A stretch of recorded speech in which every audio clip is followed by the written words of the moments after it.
এই পুলিশ সদস্য মামলা দিয়ে দেন, যার ড্রাইভিং লাইসেন্স নেই, হেলমেট নেই, রেজিস্ট্রেশন নেই, মামলা দিয়ে দেন।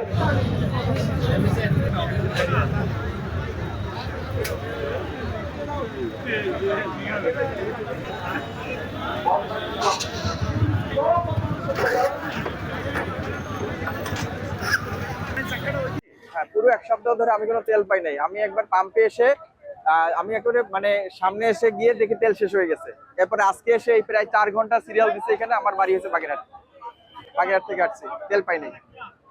না, আমাদের তো অসুবিধা হয়, তা আমরা যে আমাদের যেটা তেল দরকার সেটা তো আমরা তেল পাই না। পেট্রোল ভরি পরের দিন গাড়ি চালাই, এই কারণে আমাদের খুব অবস্থা খারাপ।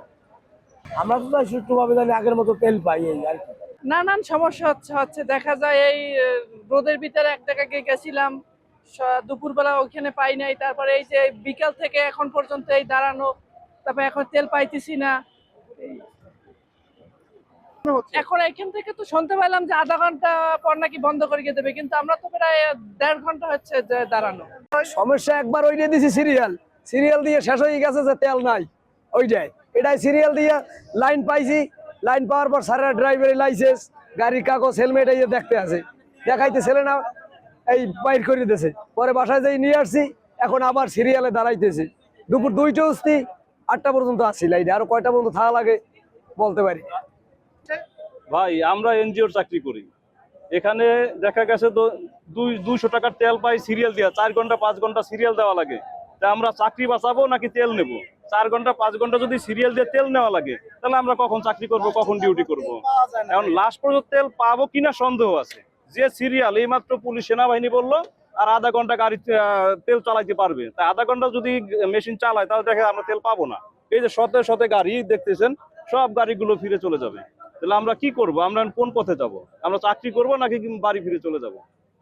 তেল দিচ্ছে না, 1-2 ঘন্টা সিরিয়াল পরে 5টা 10টা তেল দিচ্ছে। আর ঢাকার থেকে আসছি এই পর্যন্ত 1 লিটার তেলও পাই নাই। এই ওখানে সিরিয়াল লাগাইছি প্রায় 2 ঘন্টা হয়েছে। এই যে সামনে আইছি, এই আপনারা আয়া দাঁড়াইলেন, কি করবো আমরা? কেমনে গাড়ি চালাম? মানে আমাদের গাড়ি চালানোর উপায় আছে? এখানে আসলে এই ফিলিং স্টেশনের যে এন্ট্রেন্সটা আছে সেখানে আমরা অনেক বড় লাইন দেখতে পাচ্ছি। কিছু বাস এবং ট্রাক তারা এই স্টেশনের উল্টা দিক থেকে এই প্রবেশ করতে চেষ্টা করায় এখানে একটা বড় ধরনের জ্যাম হয়ে যায়। আমাদের এখানে সি অফিস মোড় থেকে পুরাতন বাস স্ট্যান্ড পর্যন্ত পুরোটা রাস্তাটাই জ্যাম ছিল। তো আমরা এসে উল্টা দিকের যে যানবাহনগুলো ছিল সেগুলোকে সবই আমরা ফিরিয়ে দিয়েছি এবং তাদেরকে বলেছি যে এন্ট্রেন্সের যে মেইন লাইন সেখান থেকে আসতে হবে, যার কারণে এখন এই রাস্তাটা এখন মোটামুটি ক্লিয়ার হয়ে গেছে এবং ট্রাফিক এখন খুব ভালো আছে। আর এখানে আমরা মোটরসাইকেলের অনেক দীর্ঘ লাইন দেখতে পাচ্ছি। আমরা মোটামুটি সব বৈধ কাগজপত্র, লাইসেন্স এবং ড্রাইভিং লাইসেন্স প্লাস মোটরসাইকেলের রেজিস্ট্রেশন এগুলি চেক করে এবং যারা হেলমেট পরেছে তাদেরকেই খুব সুশৃঙ্খলভাবে এখানে অপশন দেওয়া হচ্ছে। তো আমরা ইতিমধ্যে 2 জন যাদের বৈধ কাগজপত্র ছিল না এরকম 2 জনকে আমরা জরিমানার আওতায় এনেছি। এখন পর্যন্ত মোটামুটি পরিস্থিতি অনেকটাই সুশৃঙ্খল। আমরা আশা করছি এরকম সুশৃঙ্খল পরিবেশেই তেল দেওয়াটা সম্পন্ন হবে আজকের জন্য। ধন্যবাদ।